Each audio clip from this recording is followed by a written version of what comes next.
سراپا.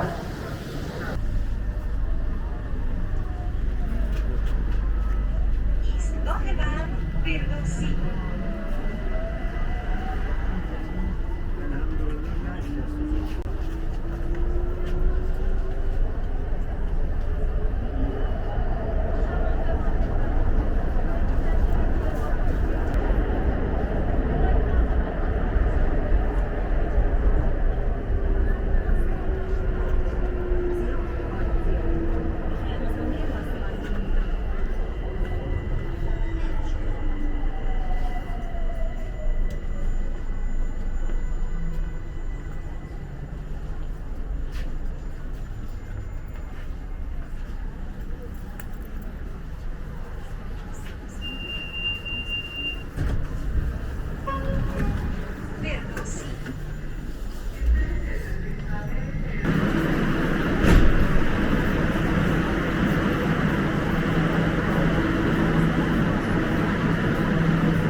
بازار فرش هم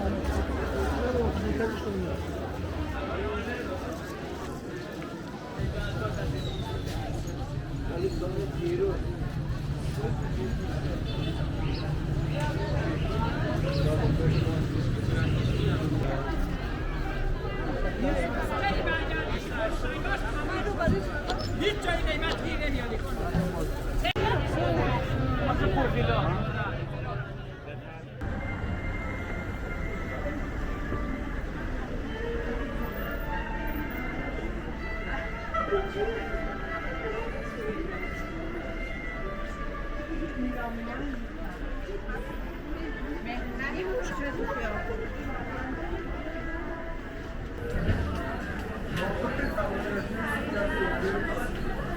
مامان من اصلا یادش هم نیست.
بیا انداخت زمین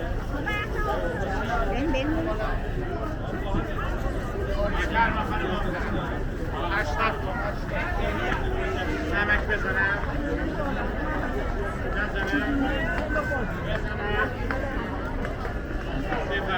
زدم شما چقدر؟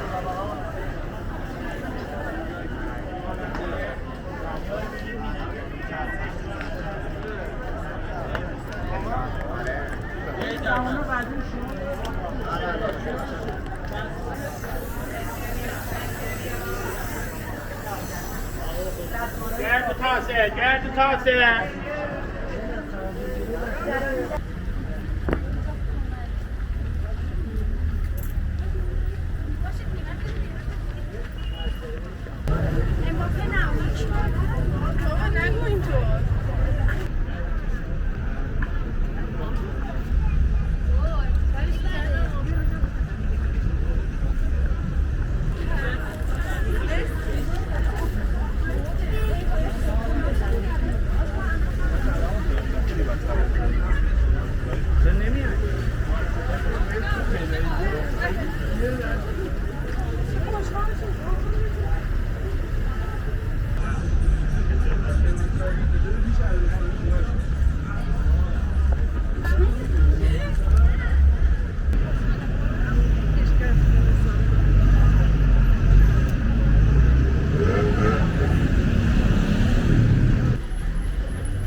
Today's video is not your usual travel content. We're going to talk about something intense and incredibly important. A large-scale drone and missile exchange between Iran and Israel that just took place in the early hours of June 13, 2025. This is a rare moment in Middle East history that has global attention, and even though it's not directly about tourism, it affects travel, global safety, and the lives of millions of people. Let's walk through what happened, what it means for people living in the region, especially in Iran, and how, surprisingly, normal life returned just hours later in cities like Tehran and Isfahan. At around 3 a.m. local time, Israel launched what it's called Operation Rising Lion. This was a massive, coordinated airstrike involving over 200 fighter jets and more than 300 missiles and bombs. The targets were across Iran, including Tehran, Isfahan, Tabriz, and especially Natanz, which is home to one of Iran's major uranium enrichment facilities. According to early reports, over 100 military and nuclear-related sites were hit.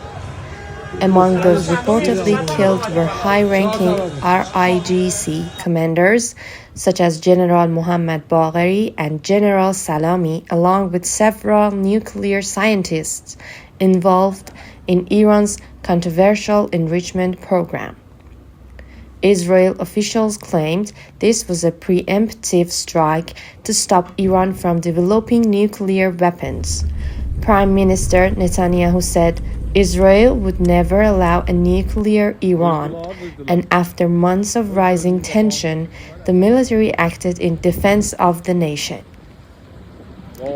Iran, of course, did not stay silent. Within just a few hours, it responded by launching over 100 Shahed drones towards Israel, mostly targeting military bases and radar systems in the Negev desert near Dimona. Israel air defense systems, including the Iron Dome and David Sling, intercepted most of the drones before they entered Israeli airspace. There are no confirmed civilian casualties inside Israel, though air raid sirens were heard as far as Tel Aviv and Jerusalem. Iran's supreme leader Ayatollah Khamenei issued a statement calling the Israeli strike an act of war and promised severe and unforgettable punishment. This confrontation, which started as a secret cyber and intelligence war, just exploded into something much more visible and dangerous. So, how did ordinary people in Iran respond? That's what surprised many. At first, there was panic. Social media was flooded with videos of explosions, air defense, missiles being fired, and terrified families hiding in basements. Many feared this was the beginning of an all-out war, even World War III. But by late morning, something unexpected happened. People returned to their routines. Shops in Tehran opened, street vendors returned to sidewalks. The Tehran metro was operating, and schools even responded by being open in the afternoon.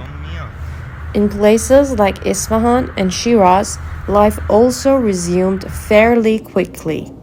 One local we connected said, "We're used to this. We've been through worse." This resilience is part of Iranian society, a people who've lived through revolutions, sanctions, assassinations, and external threats. And while there is anger and anxiety, many also expressed hope and that government would avoid dragging the country into a prolonged war. The rest of the world, meanwhile, is watching carefully. Countries like the United States, the UK, and Germany have called for maximum restraint. The United Nations scheduled an emergency session, and the European Union urged both sides to return to diplomacy.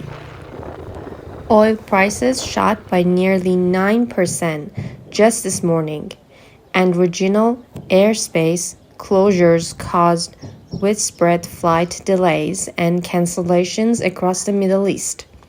Airlines diverted or cancelled flights to and from Jordan, Iraq, and parts of the Persian Gulf. Some experts warn that if tensions escalated further, shipping in the Strait of Hormuz could be affected, impacting not just travel, but global trade. As for the broader picture, what does this mean for the future? This could go in several directions. First, limited conflict. If both sides hold back and avoid further escalation, this might become a short-lived military exchange followed by diplomatic talks. Second, prolonged shadow war. We might see cyber attacks, proxy battles through Hezbollah or Houthi groups, and months of pressure without direct war. 3. Full-scale confrontation, which no one wants, but some fear is still possible if another round of strikes occurs.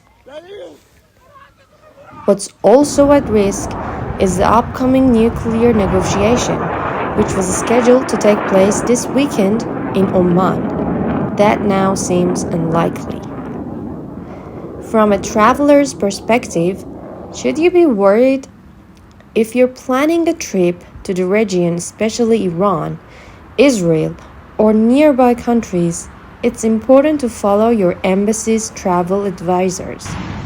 Keep in mind that even if direct war doesn't happen, there may be restricted airspaces, delays, and safety concerns for the future. For those already inside Iran, many cities remain calm and safe for now, but always stay alert, especially at night or near government buildings. Let me end on a more human note. What I found most touching today was seeing videos from Tehran showing people buying breakfast, feeding cats on the street, children playing just hours after hearing airstrikes. The human spirit is strong, and no matter where we live or what we believe, we all want peace, stability, and sense of home. We'll keep following this story and bringing you updates if anything major happens. But for now, we hope this helps you better understand what's going on behind the headlines. Thanks for being here with us at Travel Buddies, where we believe even during conflict, the stories of everyday people matter. If you found this video helpful, please like and share it, and don't forget to subscribe for more real-world updates and cultural insights. Stay safe, stay curious, and see you in the next one.